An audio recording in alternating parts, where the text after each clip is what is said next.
Ladies and gentlemen, boys and girls, welcome back to the Asian Regional Qualifiers as we are heading to day number 3 and our third match of the day, once again in a best of 3.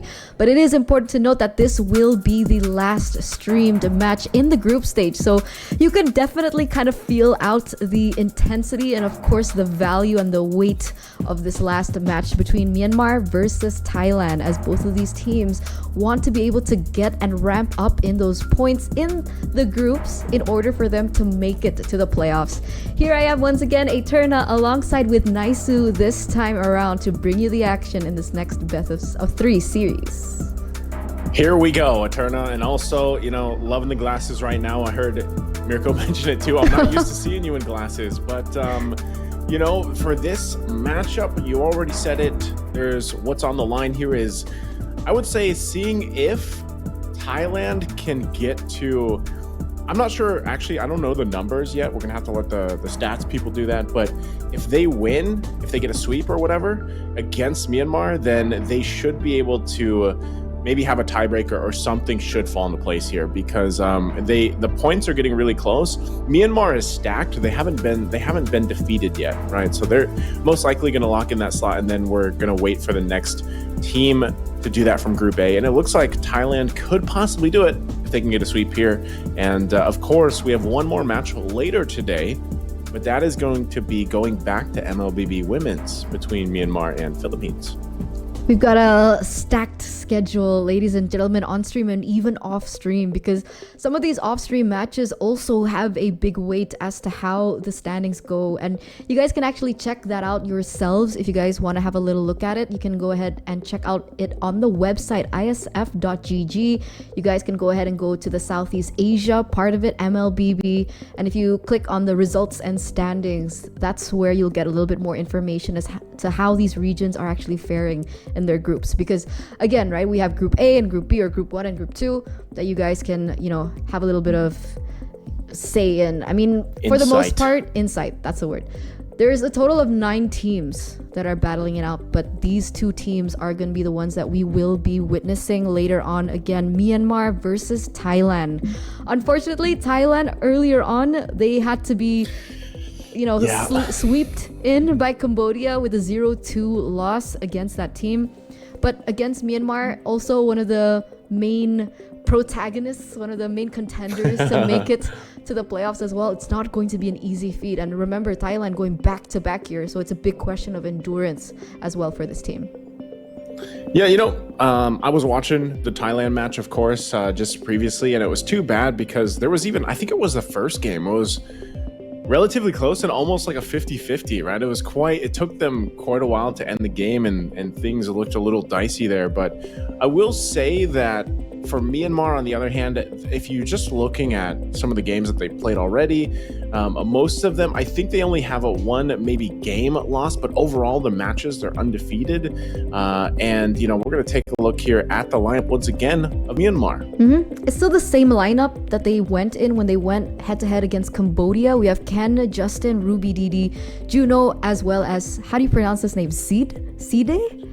Zide, we were saying Zide. Yeah, Zide. Okay, Zide. And these are a lot of familiar names that we're seeing, right? I think these are the few players that have a lot of international experience as well. We've met Ken time and time again. Justin, Ruby Didi is a legend in himself, right? Juno as well as Zide are the 2 players that have you seen play? Only here in IESF, but right. It's funny because I feel like for both of us here, Justin Johnson back in MSC 2022 is when we started really putting that name to him, that nickname. So it's all the way from there. But like you said, this is a very experienced roster, I would say. And if you just look at the way that they play their previous games, it's definite that they have that. And, as we take a look at Thailand, once again, Mizzy Mink, Lord Flash, 007, Nile, Izzy, and 33. And just like, Mirko mentioned during their last match against Cambodia, Izzy has a ton of experience. He's an OG, right? He's been around for a long time. Back, he has that MSC title. Now, for everybody else too, their experiences, I feel like probably their experience level probably varies in comparison to Izzy.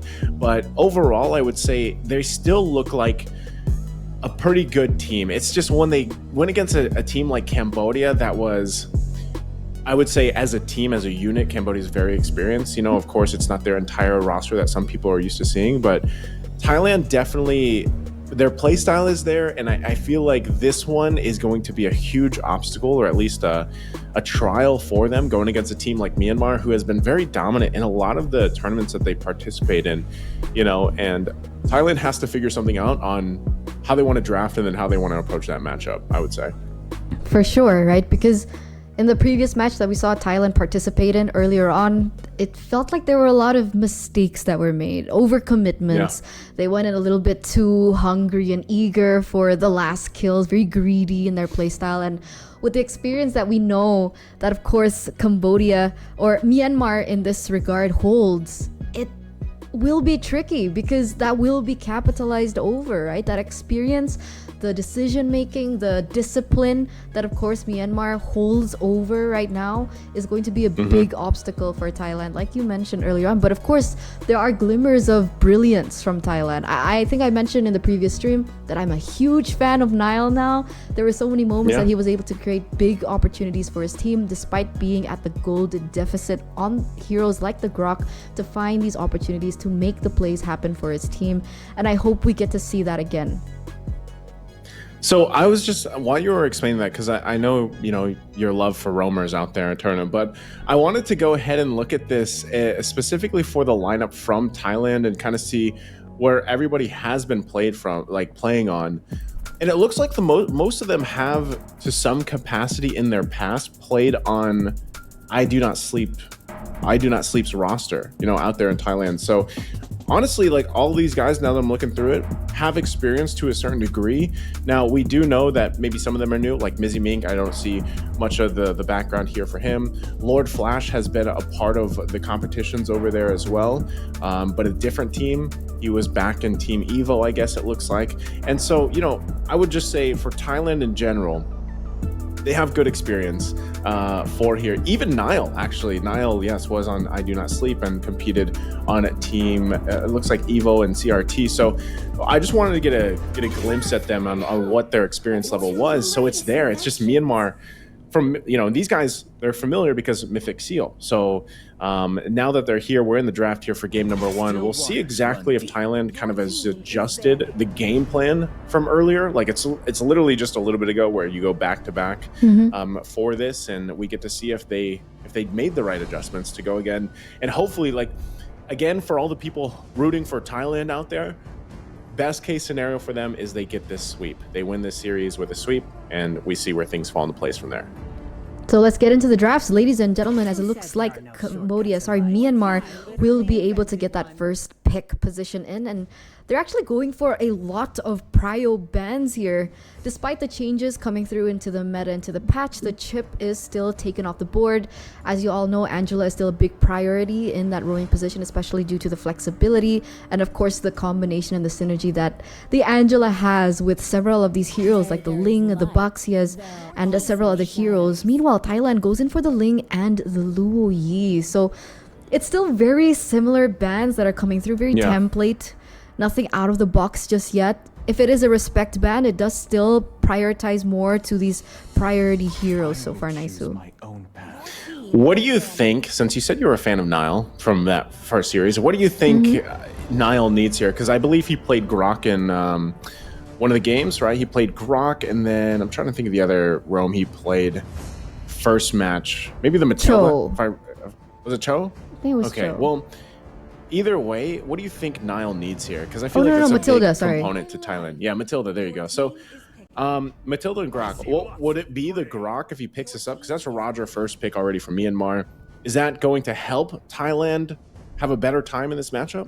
I think so, right? Because I understand the Matilda. There is a layer that she can go for the engages, but it's not as heavy CC as you would expect from something like the Grok or the Tigreal or even the Atlas that actually experienced the buff. Hopefully you get to see an Atlas. I've missed Atlas in this meta.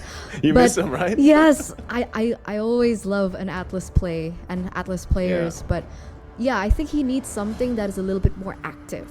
right? So we'll see if that actually comes through in the first phase of the drafts, because that's definitely something that they can pick up. And we would even consider that Grok was a power pick for Nile despite him actually losing on it. But moreover, they actually still go for the Matilda and the Turizla that has been finding a lot of success, especially in the early stage of the game. Okay, so this is already similar to what happened in game number 1 of their previous match. If I recall, they had a Matilda, they had a Turizla. The rest of the lineup, I think in the jungle, it was like a Martiz and then the Kadita combination. So like, I'm not sure if they're going to go with the same game plan, but already with these 2 picks, they already at least locked down a really good roam. Like we were talking about, Nile's probably a big part of this. And then Turizla, who is a mainstay right now in the XP lane. Heard you guys talking about this with Mirko, you know, with this. We're in this area where XP lane is now, it's down to like 2 heroes, the Turizla and the Yuzhong, which Yuzhong is still open. Hayabusa is going to be, I'm assuming that's a locked in, at least for Thailand. So interesting how they want to play this out. Hayabusa is still a little risky. It works. It can work pretty good, right? Don't get me wrong.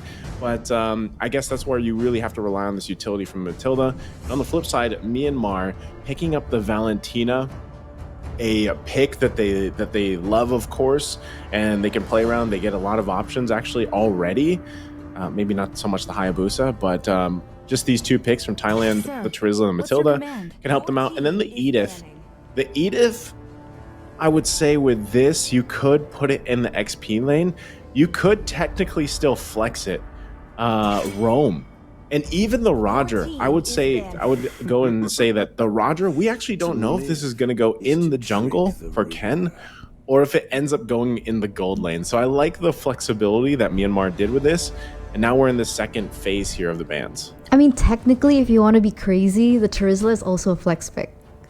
Technically. Mid lane? Right? Yeah, we saw him in the mid. Yeah, we've seen a Turizla in the mid lanes sometimes, right? It does depend if they want to look for that mid power spike, especially with the fighters, a fighter heavy centric draft, then that's definitely something that they can play towards. I'm not really sure if it's Thailand's style, because I think the last time we saw it wasn't by them. I think it was actually Myanmar who picked it up. Correct me if I'm wrong, but still something that they can explore. Meanwhile, interestingly enough, they actually go for the Faramis ban, right? Because I figured them picking up the Valentina was sort of a way to be like, hey, we have the Valentina now. Yeah. There's no way you can pick up the Faramis this time, unless, of course, you want to give that over to us to utilize. But still huge respect here for the Faramis. It still gets banned up by Myanmar. Meanwhile, a Fanny as well as a Lancelot. This is huge respect to Ken, right? We've seen him on the international level, on the international stage, do just crazy on these assassins. And there you go, right? A Ling, Fanny, as well as a Lancelot. That's 3 bans taken out for Ken. And that's what I'm saying. Imagine if it was just flexed that Ken was going to play the Roger in the jungle. So I think that's part of the upper hand here that they have. But you see they're going to focus on that mid lane, the mid lane options here. They already took the Vexana out. They picked up the Valentina, so that's not going to be available. So for Thailand to decide on what they want to bring to the mid lane, it might pop up here. We've seen a lot of Farsas pop up. Again, they played Kadita beforehand, and then they had the Valentina in their last game for game number 2, I believe it was. And even in some of their other matches, you know, I guess the mid lane has to, because Valentina has been all they picked mostly. If I'm looking at the past matches, they had Valentina like twice in one of their series against Brunei, I think it was. So they lock in the carry instead. They're going to save that mid lane pick for the last one, because they're probably still really trying to decide how they want to approach a Valentina when it seems like, you know, they like this hero. So carry's a good option.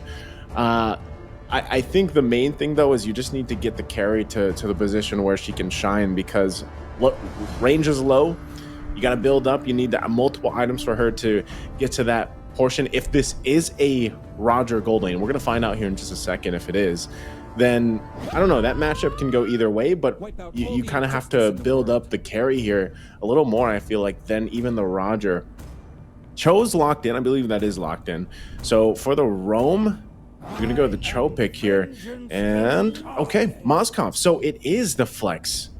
So it is Ken going on the Roger, Moskov in the gold lane, and then you have, I'm assuming, Edith XP Cho Rome is what we're seeing here from Myanmar. I think I agree with that. I think I agree with that setup. And I think Miracle mentioned as well earlier on that despite how priority this Roger is, he does better in the jungle as compared to the gold lane. So maybe they're, working their composition off of that. But yes, I completely agree with that emote that you just made. Xavier comes into the Land of Dawn in that mid lane. Finally, we're going to see exactly what build he actually goes for, because a lot of people have been saying that Xavier on items like the Sky Piercer even has been quite OP, dishing out that damage from the backside. One of his main, of course, weaknesses as a Xavier is definitely his vulnerability. That could be a problem, especially against something like the Cho. But without any assassin in the jungle, maybe the Xavier can actually work. Xavier is going to be, I feel like, a good presence, because usually, like in this too, like you said with Sky Piercer, I think you just pick it up maybe third item. There's still some other items we want to see him pick up, but Dawning Light's going to help out a lot with this lineup. So let's jump into the game. Let's go, ladies and gentlemen. Game number 1 in this best of 3 series. One of the deciding matches as to see whether or not Thailand can move forward into the playoffs and eventually go on their way to Riyadh for WEC. But as you can see here, both of these teams are going to be centering around both of their buffs with a different kind of rotation. But looking at the Xavier, right, he actually still opts for Impure Rage. I thought maybe with the changes, with the new emblems and the new talents coming through, he would go for something like the Temporal Rain to be able to spam that a little bit more, all of his skills, but still Impure Rage, Naisu. I think it's still up for debate which, some of these emblems are going to be better for some of these heroes, but because, hold on, actually in the mid lane, they already get a flicker out early out. This is all for the Lith Wanderer here that they're battling for. So it's finally secured now by Thailand, and now they might want to go for a fight. Not enough damage though just yet. And as we're talking about emblems here, Eterna, also the other thing that I want to point out is Lord Flash has the Warcry emblem. This emblem has been appearing multiple times actually throughout many of these different teams playing this, different assassins, and I really do like it. I think that extra 8% damage is relatively easy to get the proc off and then utilize, and we saw exactly how deadly a Hayabusa can be, especially once the what is it? SP? I was gonna say the SPA. The Sky Piercer is locked in. I'm so used to Mirko saying SPA, but once that Sky Piercer is locked in, and then later in the portion of the game that is deadly, just this. Look at that. Oh, okay. Zeta's gonna be actually just fine again. So not enough damage just yet, but Turtle is up, and you can already see Ken is already there. They know that the Shadow Kill is not available, and they're going to possibly just trade this. It looks like Lord Flash is going to take the buff. Ken and the rest of the boys will go ahead and grab the Turtle. So it's an exchange, a buff for an objective. And now Ruby DD not going to be able to find the connection he was looking for. He's going to get forced back out of the mid lane, so that's not going to happen. But right now, objective secured, but relatively even across the board. You can see this too, Justin holding on to that circling eagle himself. It feels like Thailand are waiting, right? They're waiting for the moment when they can actually go in for the neutral objective contest. Because earlier on, you could even see, you mentioned, okay, not enough damage from Lord Flash just yet, even though he went in with the Shadow Kill and so on and so forth. But there was only one glove being bought in, right? So that's... He's on his way to the Sky Piercer, but he was still halfway there. But now he has a little bit more adaptive damage to utilize. And wait a second. Oh. Onward into the Earth Shatter. That's a whole lot of CC. 33 will be the first one to fall as Myanmar gets the first blood. Lord Flash does finally pick up that Sky Piercer again. It's only 1,500 gold, so it's very quick to pick up here. And we'll see if this time around he's got enough damage to proc that and then get some of these early kills and snowball through it. But right now with Myanmar getting that first kill, they are exactly where they want to be. I mean, let's hope, right? Let's hope he's going to be able to ramp up the damage, because it looks like the side lanes severely need help. The Cho has been able to clear a lot quicker in that EXP lane. Meanwhile, Circling Eagle going to be used. Wow, very quickly. And there is the question, or the answer to the question, rather. And Lord Flash picks up a kill himself. And that's now gives them a little bit of that confidence, I would say. Nothing big of a lead, though, but enough confidence to go ahead and continue to move around the map the way he's been doing it. Now, Lord Flash, watching the previous series, he just has to be a little careful on some of the timings. Again, when I was watching that game and I saw him on the Roger, he's got to keep that trigger finger a little bit happy. You can already see this Away the Dragon going to already be used on him by RubyDD. Turtle is coming up though, so they know that ultimate is down. RubyDD won't have that available, but they might want to still kind of stall this out. Justin does have this circling eagle. Downing Light going to be used right now, so it's up to Thailand. They're going to start the fight up, and at any time, Juno can join this fight if he lands the Spear of Destruction. But it looks like they're just going to go ahead and keep it at half health for now.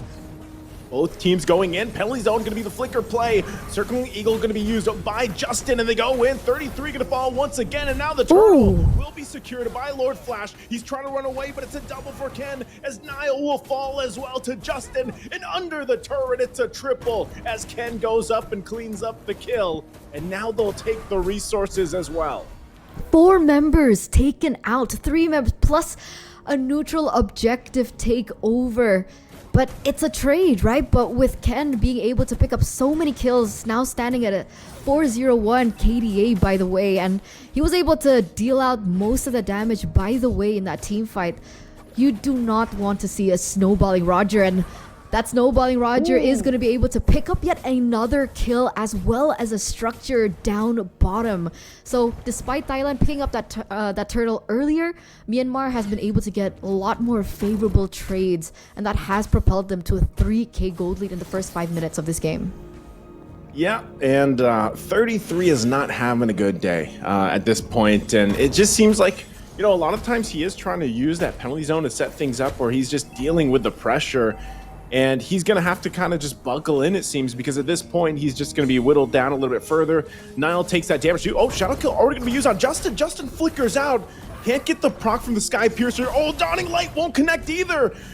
And now Lord Flash will fall. RubyDD cleans up the kill with the Circling Eagle committed once again. Juno gonna join the fight. The damage is there. Niall tries to run out, and now it's Izzy. Gets out with the Guiding Wind. Thankfully for Thailand, able to escape. But the mid lane is into trouble as Mizzy Meek gets taken out. RubyDD is everywhere on this Cho. Definitely 204 KDA and counting. The amount of flexibility, the amount of how much he's been so active around the board to facilitate these plays from happening top, right, left, and center has been so imperative to why Myanmar is holding most of the lead right now in terms of everything, right? Objectives. You can see the turrets falling in one by one. Oh, wait a second. There you go again, right? So active. RubyDD once again with Way of the Dragon. Is he going to be in trouble? There's the light can pounce from Ken. They want to fight into the jungle again. 33. He's done it all. He's done it again. He's trying to escape. He will with his life for now as Ken gets stopped in his tracks. Light can pounce on Niall, but he gets stunned up by the Mystic Field, and now he has to back off. Good thing for Thailand. Again, 33 having a very difficult time in this game already. Nowhere he can go, but look at this, the fight for the purple. RubyDD, constant threat here that Thailand has to deal with. And meanwhile, this whole time, Ken will go ahead and start up that turtle. Most likely just secure the second one. And once again, the purple is still up, and RubyDD will not give it up. But finally, they might fire back here. It looks like it's going to be it for now, as the turtle was secured by Myanmar. Wow, just wow, right? The way Myanmar are playing this right now, and it's so unfortunate. Lord Flash opted in for the Sky Piercer, but the problem is with every death, it kind of negates the entire point of the Sky Piercer, right? You need a little bit more kills over. You need to not be taken out, and so far he's sitting at a 1-2-0. So his next item now is a Hunter Strike. Hopefully when he goes in for these assassinating plays, these assassinations, that the damage might be a little bit more evident, because so far we haven't really seen too much from this Hayabusa going with the Shadow Kill and unable to take these kills in a 2v1. There's just a lot of backup coming through, a lot of synergy from the side of Myanmar, and you can see Juno as well doing exceptionally well in terms of damage, and he's not even at his power spike yet, right? Only 2 items. We have the Golden Staff and the Corrosion Scythe. We're not yet at the DHS that he should be building towards very, very soon. But even then, it just shows you that Myanmar, they're not even at their power spike yet. And this is the level of dominance they have over Thailand, who I think needs a little bit more time, right? The Xavier needs a little bit more time. So far, he's only been able to pick up the Enchanted Talisman. It will help with his cooldown, but not so much for the damage. And that's exactly what the beauty of a Xavier is, right? The advantage of the Xavier, that poke damage that you can get from Dawning Light, and the spam ability from the rest of his spells to poke Myanmar before they go in for their team fights. Yeah, it's for Thailand really to somehow stay in this game. You're talking about what, a 7,000 gold deficit that they're dealing with, and plenty of time to build up items here is what they need to get on their side. And dealing with even just Ruby DD, like I said, they gotta shut him down here. He just goes into the jungle again. Circling Eagle gonna be used, but I don't think they really want to find this Justin, even holding on to his own shadow kill, and they'll go ahead. They got the information they wanted. They'll start up the Lord here. They know multiple ultimates are down from Thailand, and given the fact that they're so far behind in gold, that's a free Lord now for Myanmar. And remember, Ken was 2 levels ahead of Lord Flash, right? So even if they wanted to go for the commit, even if they wanted to play that 50-50, it's not a 50-50 with how far behind Lord Flash is. And we've seen Lord Flash pull in these insane retributions, right? I mean, earlier on in the Turtle, it was a really good setup from Myanmar, but Lord Flash was still able to get it. But that was when both of the junglers were at the same level. Now Ken is actually level 14, so Lord Flash is falling far, far behind. And if we take a look at the damage dealt, wait a second, the Ruby DD. Ooh. He actually goes in with a flicker. Way the Dragon 33 again. Faces his 4th death. Can't even use the flicker. Can't use the penalty zone. Gets completely shut down. And now Thailand, down a member, will have to deal with this Lord on the top side. Already losing the tier 2s. Up to them on the defense with 4 members. Ruby DD jumps behind the wall. With the shields are going to pop. Dawning Light's going to drop down as well. Trying to keep them at bay. Doing the best they can. Turret's a 1-hit away. Shadow kill going to be used. But there's just too much shielding and not enough damage from Lord Flash. As Myanmar gets what they wanted. They got the base turret and they back off from there. Dawning Light won't be able to connect either. And they'll continue to lose some buffs here as Myanmar is so far ahead. Myanmar slowly but surely, right? They knew that they had a little bit more staying power, but they stayed disciplined. They went and retreated. They didn't want to overcommit. They didn't want to hand over these objectives or these little opportunities over to Thailand. And I think that was one of the glaring mistakes that we saw from the previous match that Myanmar is definitely not doing. It's a wonder why they haven't dropped a single match. And if we take a look back into the items, right? Carry, still 2 items. So he's falling behind. Only Golden Staff and the Corrosion Size at this point. Not enough damage just yet to properly participate in these team fights. Juno picks up a Wind of Nature, so that's going to be additional problems for Thailand, especially for the Hayabusa.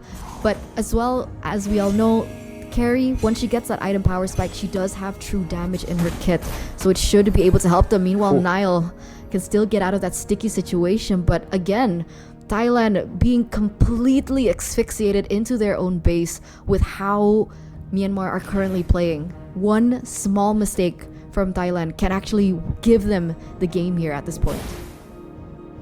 Yeah, and I'm wondering, if it's one small mistake that Myanmar makes, I don't think it's going to turn the tide completely for Thailand in their favor. They're going to need multiple mistakes from Myanmar to punish before they can really turn this game around. Now, even in the previous series, Thailand has been able to do that. Just when you think they're about to lose, they're able to turn things around like they did against Cambodia. But this is pretty difficult. Shadow kill going to be used. Dawning Light on top of it. Now Ruby DD has the information that he's looking for as well. And now that the flicker is there, he can actually go ahead and force a play. Unless, still, Myanmar takes it slowly. Lord is going to be up now. Thailand knows this. They have to possibly contest it, but I'm not sure if they really do want to get close to that Lord. It might be better if they just defend in the base. They're going to get cut off if they try to engage.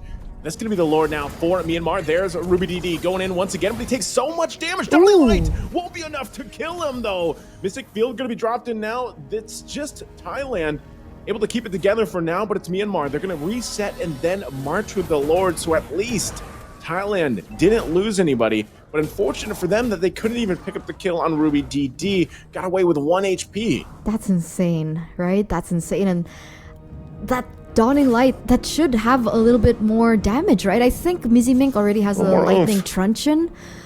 But even then, Ruby DD still, with a quick feet, with a fast shoes, gonna be able to weave in, weave out of these team fights. And Ken, That's a winter crown being bought in. That's a additional utility for him to utilize as they go in for the siege. Gonna have to see if they can do it once again. Thailand holding on by a thread in this game at number 1. A massive lead for Myanmar. Still gonna work with this Lord here. They punch it in once more into the onward, into the Earth Shatter on top of it. Too much damage gonna happen. Nile will be the first to fall, and now the base is just gonna be worked on. Everything else is ignored as Zidis goes in with a Primal Wrath, and they take game number 1 for Myanmar. 14 minutes. 14 minutes was all it took for them to take the game over Thailand, and that was a very dominant display. It wasn't like there were certain moments where, yeah, sure, I think Thailand could come back from this. It was complete domination from the start. And, you know, thinking back on it, right? Myanmar, they're so good with their intelligence and their knowledge of the game that they know when they get to that power spike. And it was quite difficult for Thailand considering the drafts that they actually committed with. It was difficult for them, and I feel like even when you look at the highlights here in just a second, you're going to see exactly what a tournament means, because Myanmar has done this multiple times. Like, you have to remember, Myanmar is undefeated in their matches, and when you really go and kind of break down their matches, they end games naturally pretty quickly. I mean, I don't know what their exact average game time is, but it's probably around the 15-minute mark. And when they have the lead, they're very punishing. And that's what happened here. I mean, even as you look through this, it was Myanmar just coming out swinging. They established a lead, and then they built up from there. And it was tough for Thailand to come back from this tournament. There's not much to say, right? Because if you give heroes that snowball onto players like Ken in the jungle, you see what happens. He goes and is able to pick up kills left, right, and center. He was untouched the entire game, by the way. I think towards the end it was like a 6-0, 7-0 in his KDA. Meanwhile, Justin was actually very aggressive with his Valentina, using the IMU for several different types and very adaptive to the situation. Here are moments when he actually goes in very aggressively, because there are moments where he actually has the shadow kill in his arsenal. So he's actually been one of the big factors as to information as well. And Ruby Didi, oh man, on the show as well, finding these opportunities to facilitate the rest of the team. And meanwhile, Juno just having a really good time in the lane against the carry.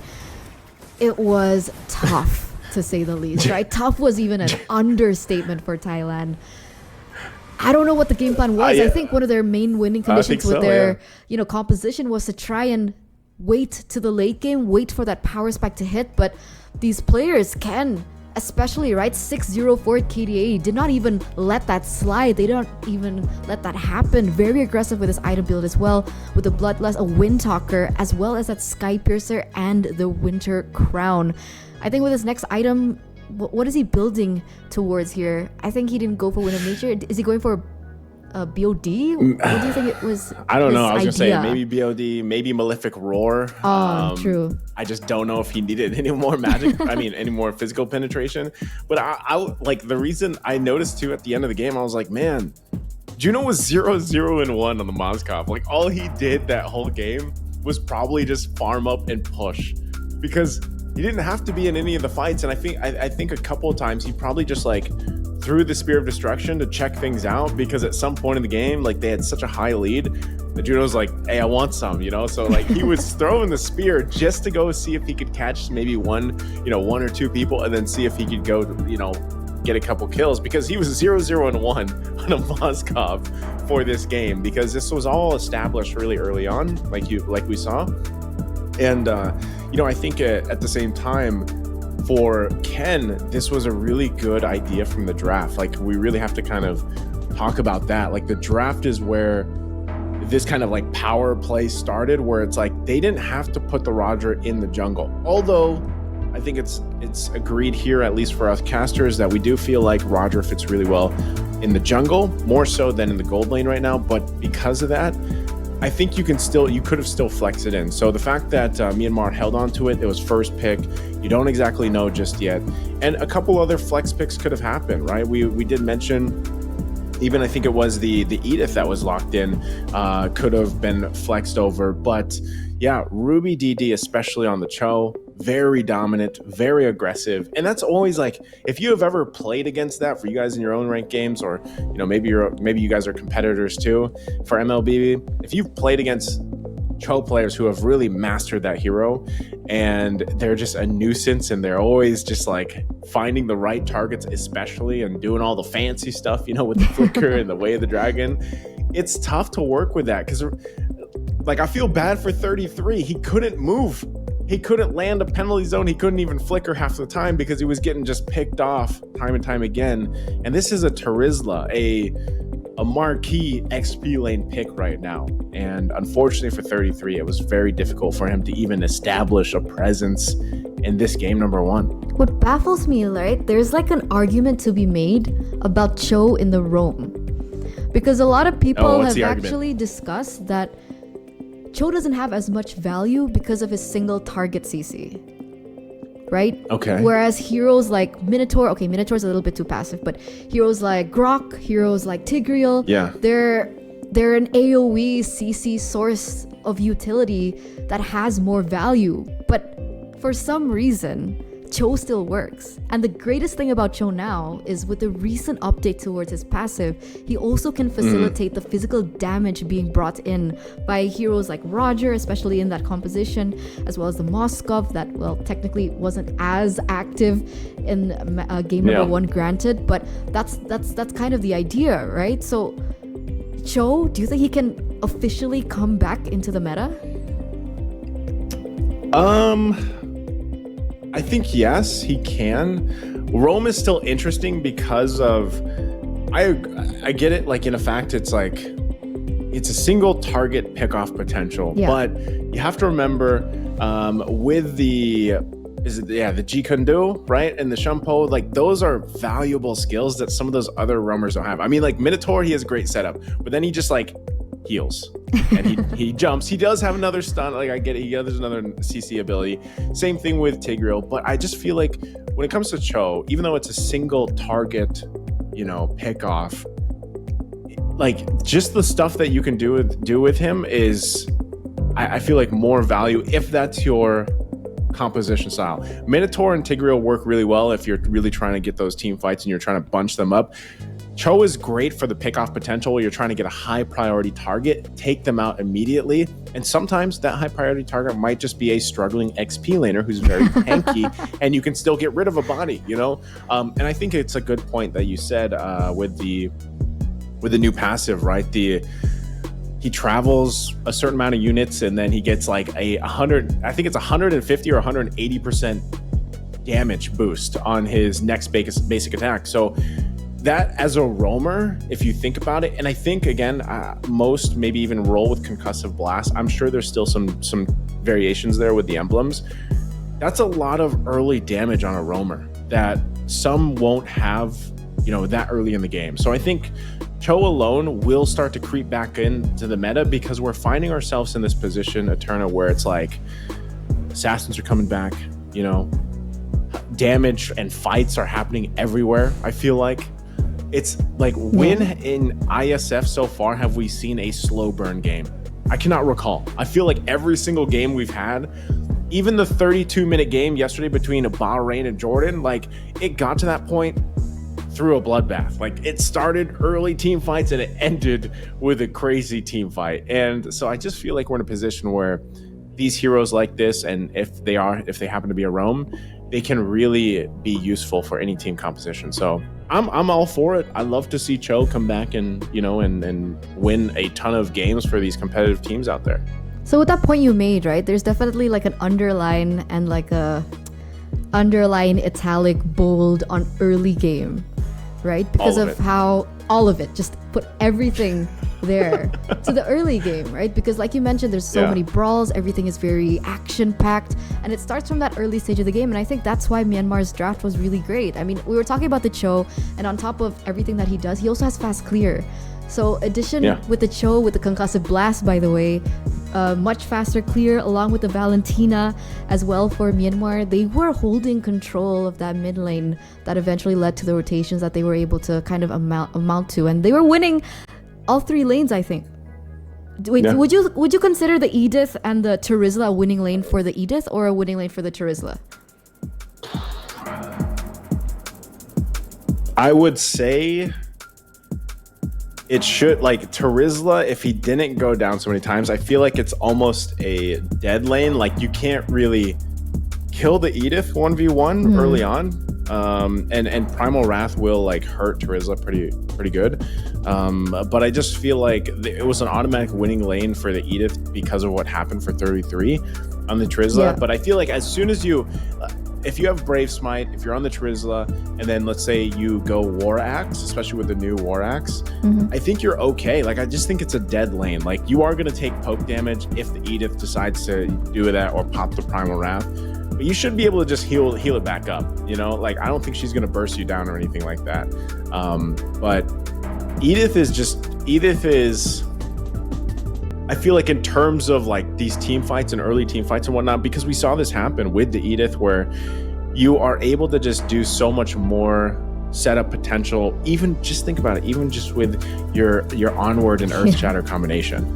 You know, like for Terizla, like you really have to land the penalty zones. And if you're not landing them or you're not using the flicker, then what? You got Revenge Strike. You're just gonna like throw the Revenge Strike at someone, you know, and like get the slow on. Edith is, I feel like, a lot more valuable in terms of the CC. So with that, right? So that's 3 winning lanes for Myanmar already. Yeah. So hopefully we see adjustments by Thailand in like the next draft. I mean, letting Roger go was also a big question mark.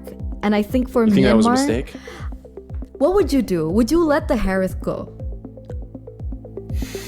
instead? Because the smart thing about Myanmar is they went for an Arlet last ban in the first phase. So they went Angela, Chip, and then they went Arlet. So technically they're forcing Thailand into position to choose. And it looks like in that game number 1, they wanted to take away the Harith instead, but then they left the Roger. With how prio and flexible Roger is it really a hero that you want to leave open again for game number 2? I almost feel like for Thailand, if they were ready for the Roger, that was the Hayabusa answer. Like they were just like, you know what, we'll just do it. And then I think it was also answered with the Xavier pick, who we don't see often, but I get why it was picked up because Mystic Field, especially when it's enhanced, you can kind of stop a Roger in his tracks from like just unleashing. But that's if you're like even with, you know, in terms of gold and everything else, because that just didn't work for them. And I think the safety net for that Eternal was the Matilda, because you should be able to like do pretty well as a Hayabusa versus the Roger matchup, and then you can escape using Guiding Wind and all that stuff, you know. But I just feel like it was just executed better from Myanmar, and they knew the lineup that they had. And Thailand, I feel like in theory they had an idea to counter some of that, because it was that first pick Roger. And then Ken just went ham. You know, Ken just like annihilated at all parts of the game. So a monster. For me, Thailand had the idea. And even when you look at the bans that they did, they're good bans. There was 3 for Ken, you know, the Fanny, the Lancelot, and the Ling. But I feel like they're just like, you know, well, we'll get the Hayabusa and hope that's enough. Unfortunately for Thailand, it wasn't enough in that game. No, it wasn't. I don't know. Do they want to go for that again? There's an argument to be made about the Xavier, by the way. I mean, Myanmar kind of forced out the Xavier, right? Faramis, Vexana, Ben, Valen picked up. Xavier is so conditional, and with how important things are in the early stage of the game, it's a big question mark. It's like when you opt for something like the Sicilian that needs a little bit more time to scale. Yeah, that's true. Okay, Xavier needs a lot of time to scale. And you know, we're gonna talk about this while we're in the draft here. First band's coming out, but Xavier, I think could it could have worked. I would have thought, because you were going against a Valentina as well, maybe you want to just go in also with some possible more early burst, like earlier burst potential, which we saw this quite a bit so far throughout the Asian Championship. Is the Farsa come through? Not sure, obviously, if Gorda would have been a good choice, especially with the Cho there, but like the Farsa would have been great, because then you have an escape yourself with Matilda. That's a whole lot of utility and a whole lot of burst. Like Xavier is good, but you got to get to a game where you're like 18 plus minutes in for him to really, I feel like, shine. I agree. It needs a little bit more time, but You know, they were caught in a bad position because if they wanted to go for the Farsa, remember, Myanmar had the Valentina. So that feather airstrike could have been utilized as well to their demise. Who feathered airstrikes harder? That's what it has to be, Eterna. I guess we'll see if that pans down here in game number 2 as already a very different draft coming through. Sure, the Ling, the Luo Yi still the same with the chip as well, but Fredrin banned out by Myanmar in this first phase. What is this hinting I think at? it's Fredrin, interestingly enough, because previous games, I feel like Thailand has tried an assassin, and then if that didn't work out, they also tried like a utility jungler. And so I think part of that is based on what happened in the previous game where, you know, Laura Flash didn't, like, he even rushed the Sky Piercer, but like it was just not enough threat. So he like died twice. maybe the game plan is just like extend these fights, last a little longer in the jungle, focus on the objectives, because it's still like, even though we talk so much about the changing of the meta and like assassins coming back up and all this stuff, one thing's still the same. Objectives will win you games. Team fights are great, but if you can get team fights plus the objectives, that's even better. So I think you still kind of have to build around that. And you see the Valentina being banned out. So interesting. Harith is going to be open. Thailand wanted it. And I'm wondering if we'll see Myanmar actually go with an Esmeralda. They do get themselves the Roger with it being open once again. And this still could be flex. We're just going to say, all right, what if it goes to Ken? I think even if you locked in an Esmeralda here to kind of deal with the Harith, because we know that there is also the Matilda that's still open, they could even flex those two. Like, it could be a jungle Esmeralda. We saw that earlier in this week. But right now we're going to just have to wait to see what Myanmar's thinking, what they're cooking up with this. But the fact that they already got a Roger, and based off the performance from the game 1, this is already a good start for them. Do you think the Esmeralda is still a good counter towards the Harith? Because it used to be back in the day, right? Yeah. Every time you see a Harith, every time you see an Angela, you always would see the Esmeralda being picked up. But I don't know. I mean, in MPL ID, we've seen them try to counter the Harith with the Esmeralda, but not to the success that we would expect, like from back in the day. I think Esmeralda is definitely good again. She's always an option that you could pick up, but it's something I guess you would save for later, especially deciding on where the rest of the draft goes. Because you see, they already picked up the Faramis, so they're willing to go ahead and take that, extend the fights with another realm. Faramis has been banned out a lot, you know, throughout IESF in general. So they're going to save that for now. Good choices here from Thailand. I think this is so much CC you could layer on top of each other. We've seen this combination quite a bit, Eterna, where it's like Minotaur with the Vexana, and you either set things up with the Eternal Guard so it gets that little, you know, mini knockup, or you follow it up after the Minoan Fury or the Minotaur knockup. Like, he has 2 basically that you can use. And so like the enemy team is just in the sky for a while and you hope that you have enough burst damage to like kill someone from that, you know what I mean? Yeah, literally in the sky. And so they're going with this knockup centric lineup with the Minotaur of Vexana, and you're just hoping, hey, Harith can unleash the Zaman forces within those, you know, CC areas that they do that combination. So Myanmar is going to respond, because as I was saying that, and they want to fight in this kind of like circular area, who better do it than Terizla? I think it was a good counter, right? The Vexana and the Minotaur. Like, obviously with the Faramis being picked up, they would kind of group up with one another, especially with the Nether Realm coming through. They want to get as much value, and so they are going to be grouping up. And what better way to kind of capitalize over that grouping up than utilizing heroes like the Vexana as well as the Minotaur that can definitely go in for that AoE CC. But it looks like Myanmar, despite all that, they still want to go for the Pryos in the lane, right? The Terizla, you mentioned, other than the advantage that it has in these team fights with the penalty zone and so forth, they also want to try and win that EXP lane. And that is even more evident with the Exborg being banned out. One of the heroes that does well in lane against the Terizla is the Exborg. And you can actually also consider the Yuzong here, and that's still an option that, of course, Thailand can go for, but it gets instantly taken out as well. Ooh, so what does this leave open for Thailand to bring to the XP lane? Good reads though from Myanmar, because in both the game or the series, at least today, that Thailand has played, they have played the Exborg. They've played, of course, a Trizla, which we didn't see them have much success with in the previous game. They've also played the Yuzhong. So now it's like, what does Thailand have in their repertoire for XP lane? Because so far that's all they've played, Eterna, the heroes that I just named off.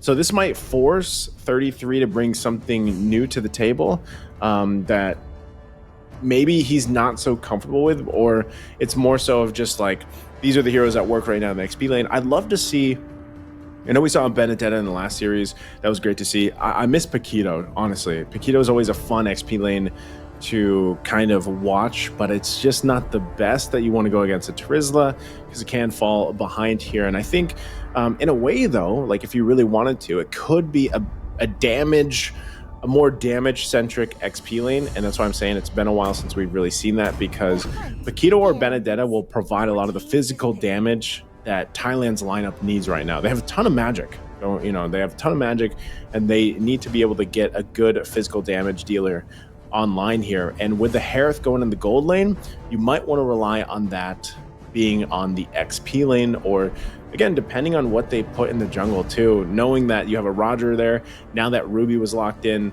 So for Thailand, the options here I feel like are those are the main things. They need a lot of physical damage to complement this magic damage they've already got in the first two picks. So what's the answer, right? Clint?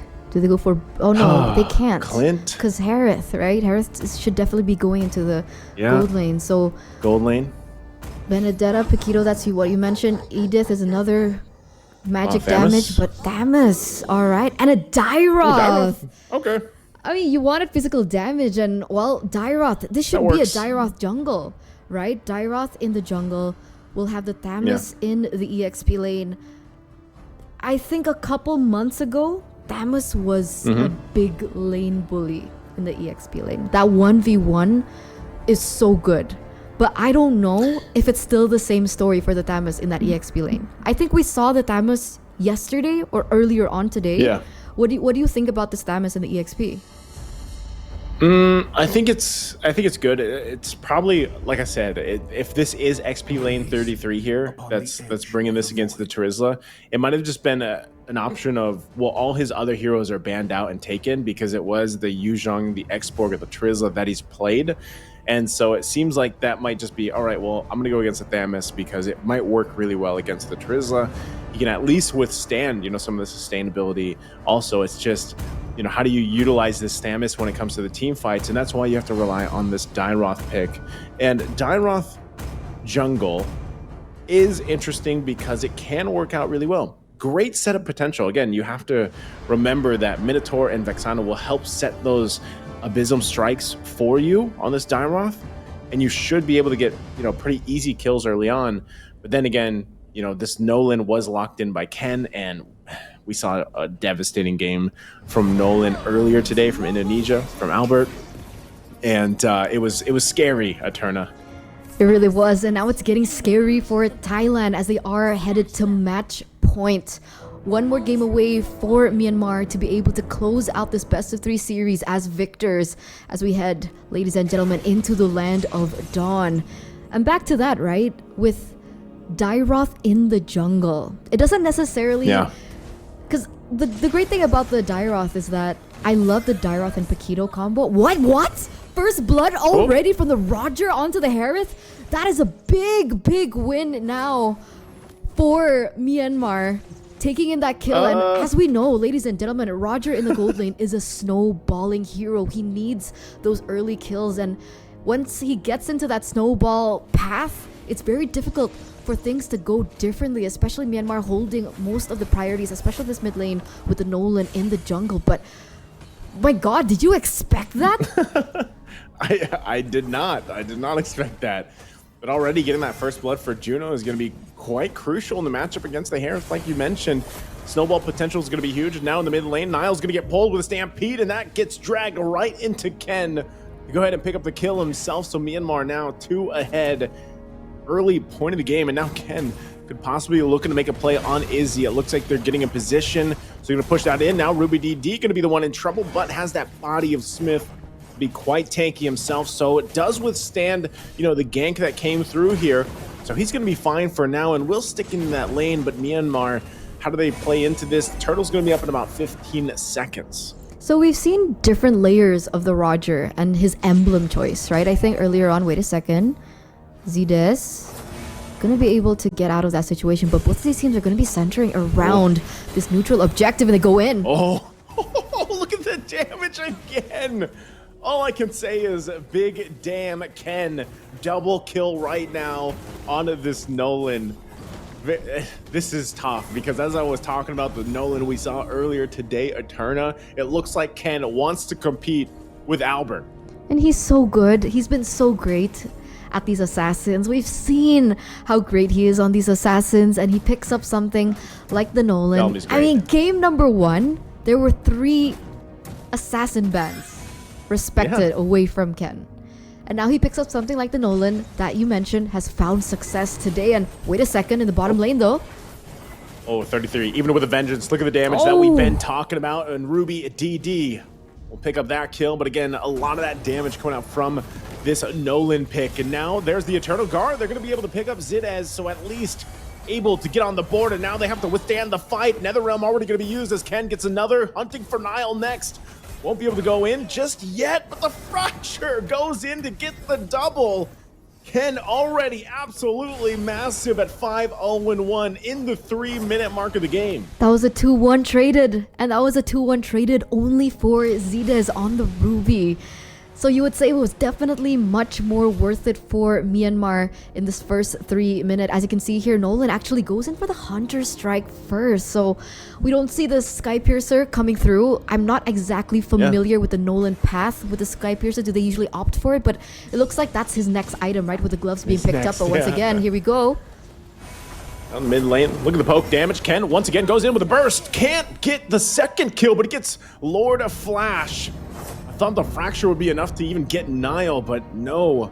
And now they're going to rotate bottom side. They might have to respond because 33 is just going to be pushed out of the lane for now. Ruby DD waits there, and like you were saying, I think he is going that Sky Piercer for the second item. Ken's going to get it quickly too. Like, it is only 1,500 gold for that Sky Piercer, and now Turtle's going to be up, flicker in, and they're going to devastate the mid lane once again. The Stampede will not be able to connect on Nile as he burns the flicker. But Myanmar is going to be happy with that as they now get to this Turtle here. Even on the top side, Juno just completely fine. Yeah, and we saw the same kind of shade from Juno from game number 1, right? It seems like he's a little bit more individualistic in his lane. Maybe he'll participate later on when he gets his items. But for the most part, again, it's looking like it's going south for Thailand. I don't even know if that's an understatement. That neutral objective take is going to be easily given, but look at this. Yep, he's got the motivational roar. He's going to be fine, but you can already see this. Myanmar continuing to just move around the map. They completely control it. They are in the driver's seat. They're driving the whole car here. Eterna, I mean, even with the Turtles in their favor, Thailand is going to have to pull something out of their hats to be able to stay in this game and not have another quick one under their belts. Zides goes in with I Am Offended, and Ken follows up with the damage. Nile goes in with the Minoan Fury. It's already going to be burnt, but all they want is that purple buff, and Ken will get on out of there. Meanwhile, the bottom lane was pushed by 33, so at least they get the objective there. Bottom side, first turret, actually, of the game for both teams. It's definitely a small win in for Thailand being able to push in that turret, because obviously they can look for a little bit more on the other side of the map. We do see that 33 picks up the Corrosion Scythe as well, so maybe that's the game plan they're going for. That's a Purify utilized. Is he? Oh no! Purify or not, Eterna, there's just too much damage. The Shadow Stampede gonna drag 33 once again, even with the Vengeance, not enough to withstand the damage. Penalty zone gonna be used by Ruby DD. They want Nile, but he is quite tanky. I don't think they're going to be able to pull him through just yet. Juno and Justin are just around the corner, though. Myanmar, at this point, completely just overpowering Thailand, and that's kind of what's happening here and why Thailand needs to figure something out. They need to be able to keep this game from flipping on its head. It's already almost there, as now a turret finally in the top lane will go down for Myanmar. But the question is how, right? How do they flip that switch? Because technically, a Harith also requires Snowball, which is why it was so interesting to see a Harith and a Roger go 1v1 in the gold lane. But the problem is, it's not even a question, right? Juno already, 2 levels ahead of Easy. We're looking at a 5, 6, 7, 7k gold lead now for Myanmar. And everyone is just snowballing out of control. What is the winning condition now? But wait a second. Nether Realm going to be used here. Eternal Guard already committed. Ken waiting patiently in the bush as everything is going to be utilized already. They could re-engage here, and it looks like they're going to do just that. Izzy's in trouble as he goes down to Ken. Judah goes in looking for 33. 33 able to pick up the kill. They do fight back. It's a 2-for-2 trade across the board, but Myanmar just playing around the ultimates here that Thailand has. They utilized everything. So with that, Myanmar will make their way down the bottom side to take that tier 1 turret down. But it was a 2-for-2, but they had to lose Easy. They lost a gold laner in that process. So if you take a look at it like point value, then maybe it was still worth it for Myanmar. We see that the Harith is struggling quite a bit, only with the boots as well as the Starlium Scythe, right? That's only one item as compared to Roger, who's picked up the Skyfiercer as well as the Windtalker and already headed to the next one with the Ogre Tomahawk there being built in as well.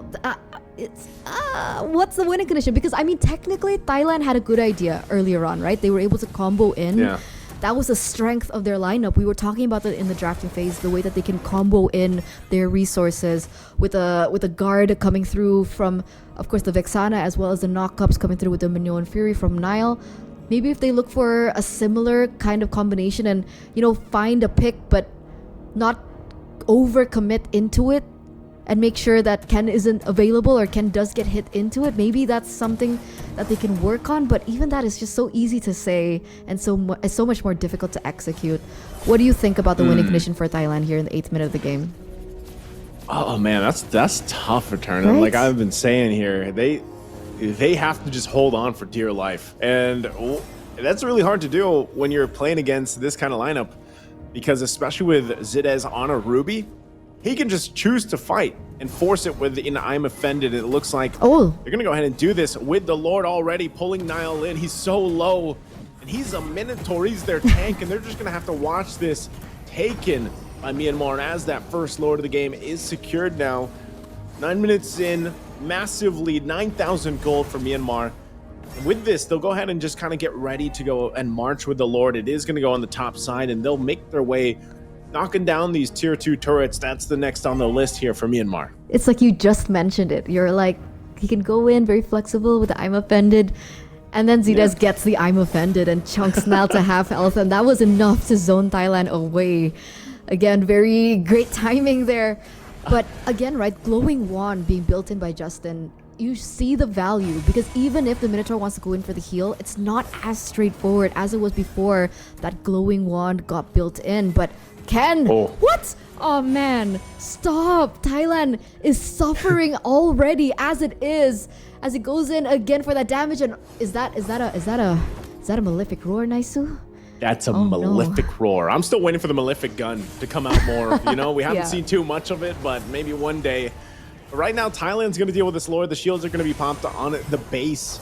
So Myanmar now looking to get as many shields as they can, at least. For now, that might be the best they can do. Even with this kind of lead, 11,000, they still have to respect the fact that the setup potential from Thailand is actually pretty good. And somehow, some way, that might cause them to just have a blunder in the base if the turrets are hitting them. But also keep an eye on Ruby DD. He might force a fight, might be Zidez. He's not going to find the I'm offended with that one. So they do keep it together for now. Not going to be able to force the fight. Turrets take a little bit of damage, but Myanmar won't be able to punch into the base just yet. Unless Ruby DD does something crazy. I don't think he's going to pull the trigger, though. It looks like they're just going to disengage for now. They're happy with getting the shields. Is this the same Ruby DD that was a legend on the Lunox? I think it is, right? The Lunox Ruby DD play that literally everyone knows from back in the day. It after him, right? Exactly. So, I mean, the way that he's been able to, even on the Lunox, right? He used it so aggressively to open up the team fight. And we're seeing that come through when he plays something like the Terizla on a setup hero like the Terizla. And it's been a big problem. But wait a second. Whoa, Nile! He's gonna get dragged by the Stampede. He gets the flicker again. This is so tough for Nile because you don't pick the Minotaur to defensively flicker out. You're doing it to offensively flicker in with your Minoan Fury, and time again, Myanmar gets it out of Nile. So this is crucial. This is really tough for them. And with that, Myanmar is just going to wait, stall it out, and let Ken go ahead and take that Lord once it's up in about 10 seconds. And technically, they can definitely go for it, right? Ken, level 15 at the moment. Meanwhile, Lord Flash still stuck on level 12, 3 levels below of Ken. Do they want to go for the contest? Do they look for a team fight before that? Do they look for a pickoff? Because if they go for a 50-50, they can not definitely go in for that 50-50, and it looks like they're going to let it go. That's a free Lord for Myanmar in this 12th minute of the game, and you can even see that damage coming through. And surprisingly enough, Justin is actually the one dealing the most damage on the Faramis. Yeah. He's really just utilizing Faramis, and that's why we see it actually banned out quite a bit, because it's kind of, I feel like it's sleeper damage. Like it pops up a lot, and it almost reminds me of Valentina. Because you just poke, like you continuously poke, and you provide a great ultimate with the Netherrealm, and that's why he's 0-0 and 10. So for the most part, he just whittles them down with his, with his abilities, and then the follow-up comes up from Myanmar, and that's the tough thing to deal with if you're Thailand, because it's really good, evenly distributed damage too. It's not just magic, but also the physical damage, obviously. But so now they gotta gear up for this defense. Myanmar looking to take all these base turrets as the Lord will go ahead and charge up. I'm offended. Nile just completely obliterated in the fight in an instant. And Myanmar happy with the 1 kill for now. Lord still gonna be worked on. And waiting for the next wave to push in. Eternal Guard already utilized and gone. Oh, goes in with a Stampede, gets multiple members into the penalty zone on top of it. And that might be enough for Myanmar to end the game. Crystal's going to be worked on as they get some more kills, but they will sweep Thailand. 2-0. 13 minutes. In game number 1, it was 14 minutes. In game number 2, it was 13 minutes. But either way, this should propel Myanmar even further up in terms of points. Earlier on, they were standing at 9. Is that an additional 3 points? That should definitely secure playoffs, right? I mean, we'll need clarification later on. Maybe we'll get a little hint into production, because obviously there are still games going on offline that aren't streamed. But wow, complete domination from Myanmar in this group. Not losing, not dropping a single match whatsoever in this entire qualifiers. I think that's, as I'm looking too, it looks like it is going to be Myanmar. I mean, they should still be top. They haven't lost a match. Cambodia was 3-1 before their match, or they also just played. I think it is Myanmar and Cambodia that are top 1 and 2 for Group A or Group 1, whichever you're looking at here. Again, check out the website IESF.gg for you guys to kind of follow along. But that should, even regardless of the off-stream games, that should lock them in. We'll get confirmation on that. But highlights for this game are once again very similar to what we saw in Game 1 Eterna. It was very dominant from the start. And it really even just, it was that surprise first blood. I mean, look at this. 1 minute in, it's already there on Juno. But then the snowball starts here, especially with Ken just getting kill after kill, especially early game.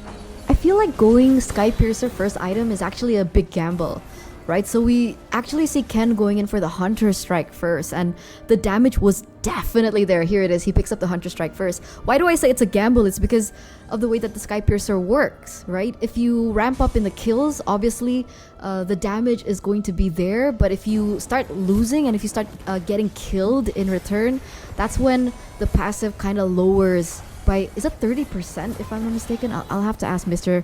Tactical Arashi later on. But I guess that's kind of how it works. And so the fact that he went in for Hunter Strike first was actually a big decision. That, look at that damage, man. Like, what's to say? Big damn. That's it. Big damn. That's all it is. I mean, look at it. It's time. It keeps happening. And I at this point in the game too, I liked how it was just a constant combination of, Justin using the Shadow Stampede and pulling them in, and Ken was setting things up based off that. Even with this, like, you're seeing what I was talking about in the draft here, Eterna, where this combination of the Minotaur plus the Vexana is actually great. You get a lot of airtime for the enemy team to knock them up, but when you're talking about snowballs, just like in game 1, you can have the best counter lineup possible, but if it's, you know, if you're so far behind, even if you have great CC potential, but you don't have enough damage to follow up through, you know, it's tough because then you can't profit off that team fight and turn things around here. By the way, big props to Justin with that Shadow Stampede. Ooh, beautiful by Justin, man. He was amazing in game number 1. I think it was on the Valentina, and then in game number 2. There you go, right? Justin, player of the match, our MVP for game number 2. Game number 1, it was Ken. Game number 2, we get a little bit of a spotlight over to the mid laner, Justin. And that Shadow Stampede at the end was just so beautiful. At every point of the game, his damage dealt was definitely there, and I think that's one of the beauties of having a Faramis. That's one of the reasons why we've been seeing the Faramis being a top prio ban and a top prio pick when he does get left open. 1013 KDA, you can see his damage dealt as well. And as he was able to get his hands on the glowing wand, you can see Thailand just really suffer in these team fights, right? Because perhaps earlier on they were banking on the heals coming through from the Minotaur, but with the glowing wand, it was a lot more difficult and not as straightforward for them to achieve. And we are moments away of an interview. Do you want to guess who the interview is with? Should I like pretend to guess? No, I'm just joking. I'm gonna guess that it maybe our MVP. I don't know, Justin. Well, no, we had Justin yesterday, so it's got to be someone else. So not Justin? I have someone else. So not you want to ring them now? You know, to see who Let's it is? ring them. Okay, ring. Ring, Myanmar? You there? Who is it? It's Ken! Hi, Ken. Can you hear us? Wait a second. Naisu, you can... Go. Yeah. Ken, can you hear us? Nope, not yet. Ken, can you hear us, Ken? But I can. Awesome. Hi, Ken. Congratulations. How are you feeling about your run so far in ISF? Okay, he can't hear us. Wait, he took off the headphones? Okay, I'll just talk to myself for a minute. Hi, Rachel. How are you? It's Hi, all right. I'm good. Hey, Turna. I'm here for you, Eterna. Okay, thank you. I was nervous for a bit. We got to see if we get him back here, but Okay. you know, same thing. They'll fix it, but you know what, Ken? I'll tell him this much. Yeah, I liked your question. I would say, okay, so they're gonna fix it. I'm not sure if we'll get the chance to talk to him or not, but Ken, I'm pretty sure they're feeling pretty good about this series with Thailand, and I'm pretty sure they're feeling good about their entire run so far through the group stage. Again, they went undefeated, Eterna, and they went 4-0 for the matches. They only lost 1 game, it looks like. I can't recall who they lost against in their match. I'm not sure if I can pull that up, but man, they went undefeated. 4-0. Whew. Can they go undefeated all the way to Riyadh? That's the big question. Oh, they lost 1 game to Cambodia. Cambodia. Well, Day 1, yeah. I mean, Cambodia is number 2 in the standings, so it Yeah, they are. does make That's true. sense. And I'm pretty sure the one thing that I wanted to ask him, I hopefully we get to get Ken back on here, but so looking at it too, it's updated. It is going to be Myanmar versus Indonesia. Wait, it's out? So It's out already? well, I'm seeing this based off Liquipedia. Maybe it's going to be updated also on IESF.gg, but I'm going to assume, based on also this information that we saw here, that it is a Myanmar versus Indonesia and then Malaysia versus Cambodia. We'll see if that is confirmed, but if that's the case, that is a spicy playoffs here. Ooh. And the playoffs are tomorrow, right?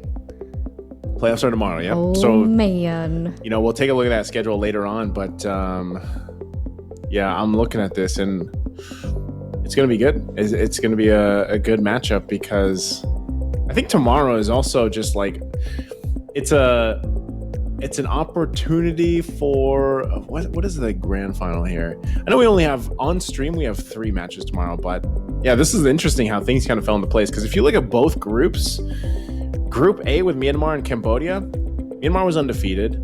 And then for Malaysia, I think Malaysia was actually undefeated. I don't know if this is updated yet, but very, very strong showings from both of these, from all 4 of these teams, actually. Wait, I'm looking at Group B now. Oh, Yeah, you're right. Look at the standings. It's 3-0. 3 wins, Right. 0 losses for Malaysia. If you guys are, missing out on what we're looking at, go ahead and check out IESF.gg and, look at the standings. You guys can take a look per region as well. I mean, right now we're in the Asian qualifiers. So go ahead and, click that, use your beautiful mouse, and then go to results and standings to see Group A and Group B. But yes, that's what we are looking at. So it does give us a little bit of information as to how these the brackets for the playoffs will look like tomorrow, and that's what I'm so happy about. We don't have to wait too long until the playoffs. We finally get to see it like straight away tomorrow. It's not great for the players, obviously, because they don't have as much time to prepare, but for us viewers and casters, I'm excited. I think they're ready.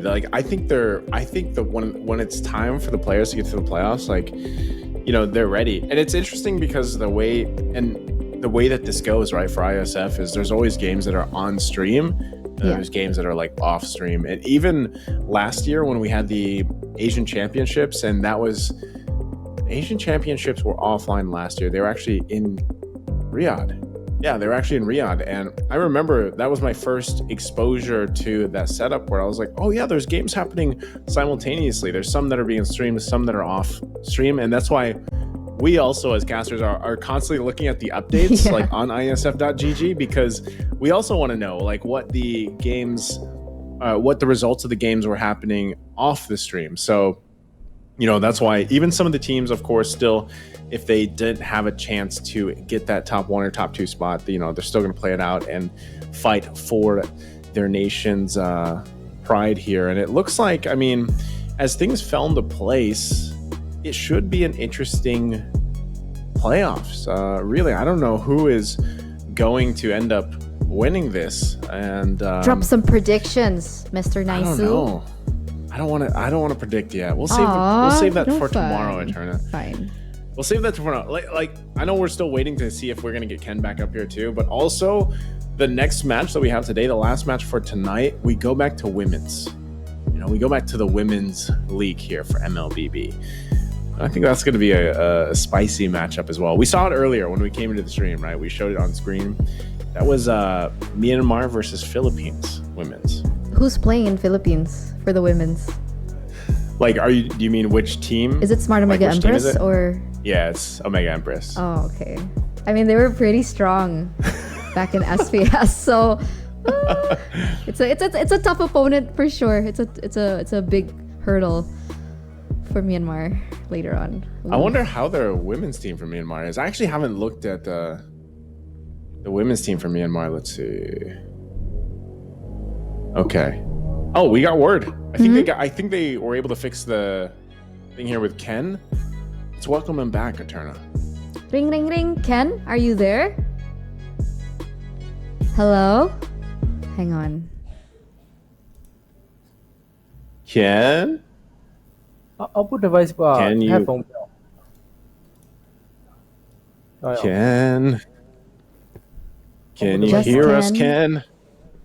headphone ကျိုးလွတ်နေတာမသိဘူးနည်းကြည့်ကြည့်ပြပါလား Hi, Oh, they Ken. might still might be fixing it. Okay. All right.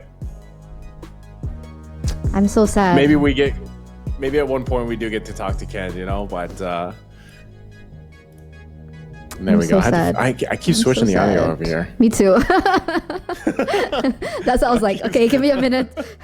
I'm not as fast hand as these pro players to adjust the audio, but man, I'm so sad because do you remember meeting Ken at MSC? I think it was the first time we flew out.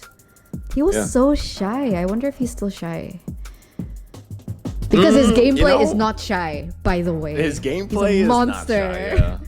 Yeah. He is. I was gonna say when we were talking about this earlier, with when we showed the rosters, it's funny because going all the way back to MSC 2022, right? And that's where it kind of like where we met some of these guys for the first time, and even with also like where we Justin, met. like we talked about, that's where we met for the first time to cast. That was our first. That wasn't your first international event, was it?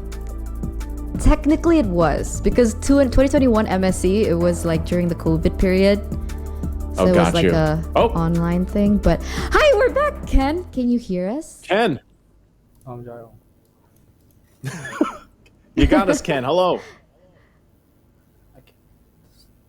He can't. He still can't hear us. Oh no. Oh no, Ken. I've been we want so to know excited why you're to so talk strong. to him.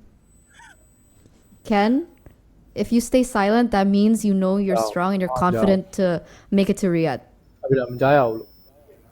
Okay, Yeah. he's confident to go to Riyadh. Do you have another He's question? confident to go. Oh man, he's gone know, again. All right, he's confident to go to Riyadh. Confirmed. I don't know. Maybe we'll still get a chance to talk to Ken, but so far 3 times is not the charm. 3 times is not the charm right now. It's not. But Maybe 4th? Maybe the 4th. I don't know, man. You know, he played so hard on those jungles that they just broke the headphones. That's true. I mean, he broke everything, Somehow, some right? way. I think he broke us a little bit with the way that he was playing. But yeah, Well, even the system can't handle Ken right now, as they are going to be able to become the victors of that final match of the group stage that we will be casting over here at ISF Asian Regional Qualifiers.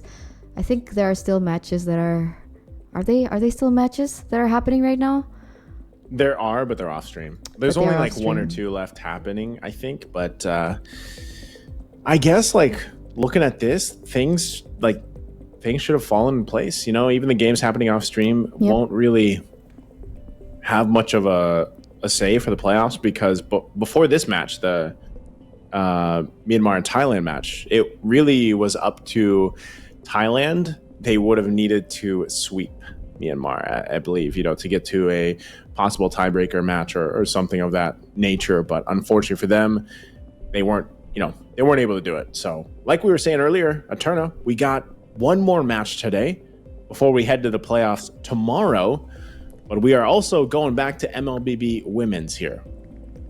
Yeah, so for those of you who are like, no, do you mean that ISF is over after that match? It's like, no, guys, ladies, boys, girls, everyone, it's fine. We still have one more match ahead of us in a best of 3. And of course, who better to accompany you than Naisu and Mirko? So I will be signing out for this You're match. not going to be here? No, I can't, unless you want to go for a trio cast, which is great too, but it's very chaotic online. But we can try. Our production might have a hard time. I mean, we're up for the challenge. I don't know if another box would fit here in this frame, Eterna. I'll be work. the icon at the bottom. Just make me small. It's fine. That works. Yeah. Yep. But all right. We are gonna head to a break, ladies and gentlemen, before the final match of the day. It's been a pleasure to see you and cast for you with Naisu as well. So we'll see you after the break, and I'll see you tomorrow. Bye bye, guys.